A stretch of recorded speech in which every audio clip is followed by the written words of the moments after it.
ఆంధ్రప్రదేశ్ రాజకీయాల్లో ఆసక్తికర పరిణామం చోటు చేసుకుంది. రాష్ట్ర రాజకీయాల్లోకి వంగవీటి రంగా వారసురాలు ఆశాకిరణ్ ఎంట్రీ ఇచ్చేందుకు సన్నద్ధమయ్యారు. ఈ నేపథ్యంలో వంగవీటి రంగా కుమార్తె ఆశాకిరణ్ ఆదివారం విజయవాడ బందర్ రోడ్డులో ఉన్న తన తండ్రి వంగవీటి మోహనరంగ విగ్రహానికి పూలమాలలు వేసి నివాళులర్పించారు. అనంతరం ఆమె మాట్లాడుతూ రాధారంగ మిత్రమండళ్ల మధ్య ఉన్న గ్యాప్ ఉన్నమాట వాస్తవమే అని, దాన్ని పూరించడమే తన లక్ష్యమని పేర్కొన్నారు. తాను ఏ పార్టీలో చేరాలనే దానిపై ఇంకా నిర్ణయం తీసుకోలేదని ఆమె తెలిపారు. ఇక మీదట తాను రంగా ఆశయ సాధన కోసం కృషి చేస్తానని హామీ ఇచ్చారు. గత కొంతకాలంగా ప్రజా జీవితానికి దూరంగా ఉన్నానని, ఇకపై తన పూర్తి ప్రయాణం ప్రజలతోనే అని స్పష్టం చేశారు. విజయవాడ ప్రజలకు ఏ కష్టం వచ్చినా తాను వారికి అండగా ఉంటానని ఆశాకిరణ్ భరోసా ఇచ్చారు. పాలకల్లో కాపు వనభోజనాలు జరుగుతున్నాయి. ఆ సందర్భంగా నేను రాధారంగ మిత్రమండలి సభ్యుల్ని కలవటం జరుగుతుంది. అలాగే రంగా గారి అభిమానులు కూడా కలవడం జరుగుతుంది. సో ఆ దిశగా ఇవాళ ప్రోగ్రామ్ అనేది ప్లాన్ చేసుకున్నానండి. సో మీకు ఏమైనా క్వశ్చన్స్ ఉంటే తప్పకుండా అడగండి.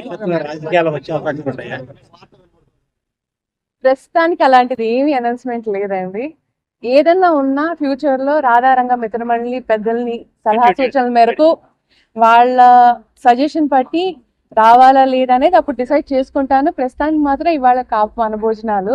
ఆ సందర్భంగా రాధారంగ మిత్రమండలి సభ్యుల్ని కలవటము, రంగా గారి అభిమానులు కలవటము, ఎందుకంటే రాధారంగ మిత్రమండలిని స్ట్రెంథెన్ చేయాలనే ఉద్దేశంతో నేను ఇవాళ ముందుకు వెళ్తున్నాను.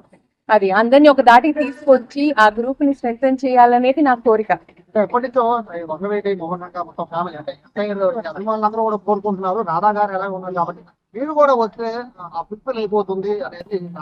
తప్పకుండా అండి, నేను అన్నట్టు రాధారంగ మిత్రమండలి పెద్దలతో సలహా సూచనలు చేస్తాను. వాళ్ళు ఏదని అంటే దాని ప్రకారం నేను తప్పకుండా అదే బాటలో దిశగా నేను ప్రయత్నిస్తాను.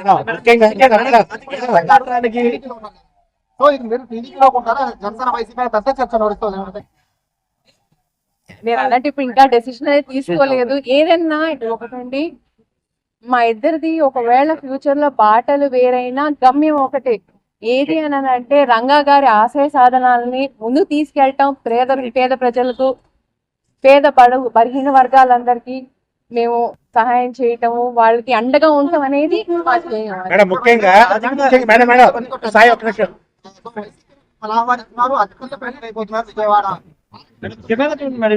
దాని గురించి ఇప్పుడు ఏమి డిస్కషన్ ముఖ్యంగా 20 ఏళ్ల తర్వాత రోడ్డుపైకి రాజకీయంగా రంగం ఎలా చూస్తారు?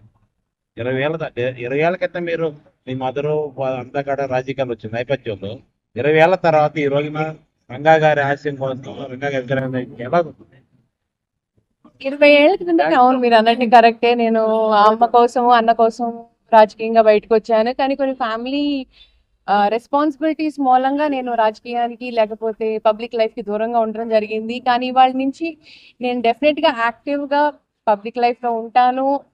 మా రాధారంగ మిత్రమండలి సభ్యులతో కలుస్తాను, రంగా గారి ఫ్యాన్స్ తో కలుస్తాను. వాళ్ళతో ఏంటి అనేది ఇష్యూస్ అనేది నేను డెఫినెట్ డిస్కస్ చేస్తాను. పబ్లిక్ ఫంక్షన్స్ అనేది నేను డెఫినెట్ గా అటెండ్ అవుతాను. ముఖ్యంగా రాజకీయాలలో రంగా గారి మీద చాలా ఆప్యాయత అనురాగాల నేపథ్యంలో రాజకీయ కొరత ఏర్పడింది అనుకుంటున్నారా, లేదంటే రంగా గారి ఆశయాల కోసం మళ్ళీ ఒక అడుగు ముందుకేసి అందరిని కలుపుకుని వెళ్ళాలనుకుంటారా? రాజకీయ కొరత ఎప్పుడు ఉంటుందండి, ఎందుకంటే రంగా గారి ఫ్యాన్స్ చాలా పెద్ద ఫ్యాన్ బేస్ అండి. అది ఉభయ రాష్ట్రాల్లోనే కాదు, మీకు దేశ విదేశాల్లో కూడా మీకు ఆయన ఫ్యాన్స్ ఉన్నారు. ఆ ఫ్యాన్స్ అందరినీ ఇచ్చేయాలంటే రాజకీయ కొరత ఎప్పుడు ఉంటది. అలాంటిది మా వంగవీటి ఫ్యామిలీ ఎప్పుడు ఆ కొరతను తీర్చడానికి ప్రయత్నిస్తుంది. అది ఆయన రాధా గారు ఒక్కళ్ళే కాదు, మా ఫ్యామిలీలో ఎవరు వచ్చినా మేము ఆహ్వానిస్తాము. ఆయన డెఫినెట్లీ సపోర్ట్ చేస్తారండి. రాజకీయం అనేది ఇవాళ ఎజెండా కాదండి, దయచేసి ఈ టాపిక్ ని డైవర్ట్ చేయకండి.